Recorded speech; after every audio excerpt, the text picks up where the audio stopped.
Hello guys, ഇന്ന് നമുക്ക് നെത്തോലി എങ്ങനെയാണ് വറ്റിച്ച് വെക്കേണ്ടതെന്ന് എൻ്റെ സ്റ്റൈലിൽ ഞാൻ കാണിച്ചു തരാം കേട്ടോ.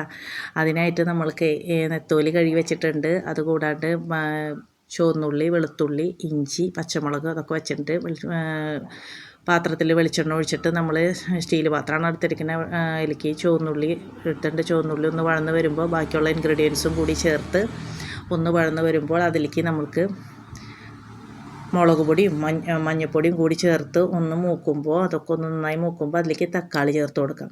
തക്കാളി അരിഞ്ഞിട്ടതിന് ശേഷം അതൊന്ന് ഇതായി വരുമ്പോൾ അതിലേക്ക് നമുക്ക് കുടപ്പുളി ചേർത്ത വെള്ളം കൂടി ഒഴിച്ചു കൊടുക്കാം.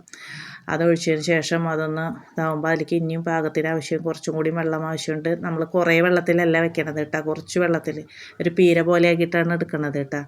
എന്നാൽ ഈ മുളകൊക്കെ എല്ലായിടത്തും പിടിക്കും. പിന്നെ അതിലേക്ക് കുറച്ച് കുരുമുളക് പൊടിയും കൂടി ചേർത്തിട്ടുണ്ട് കേട്ടോ. അതിന് ശേഷം നമുക്ക് വയമ്പ് മുഴുവൻ അതിലേക്ക് വരിയിടാം.